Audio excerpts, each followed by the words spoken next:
So அதில் வந்து இப்போ எனக்கே இப்போ என்ன கபடிக்கெலாம் ஒரு கபடி கொடுக்குறாங்க, ஃபுட்பாலுக்கு, வாலிபாலுக்கு இப்போ ஒரு அகாடமியாக ஒன்று ஓப்பன் பண்ணியிருக்காங்கன்னா அது ரொம்ப பெரிய விஷயம் தான். இதுக்கு முன்னாடி இந்த ஓப்பன் பண்ணியிருக்காங்க எங்கேயோ ஒரு இடத்துல, ஒரு மாவட்டத்தில், ஒரு சின்னதாக ஒரு இதில்.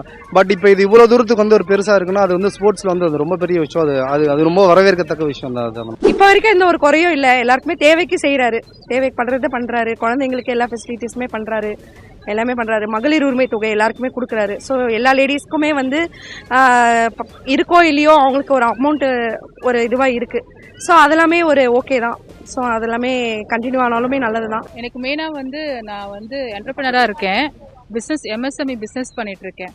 2000 இந்த லாஸ்ட் அந்த பெண்கள் அந்த புயல் வரும்போது எங்களுக்கு வந்து ஃப்ளட் இது ரிலீஃபாக ஒரு அமௌண்ட் 3 lakhs எங்களுக்கு வந்து டிக் மூலயமா எனக்கு கலெக்ட் பண்ணாங்க மகளிர் இதுக்காக.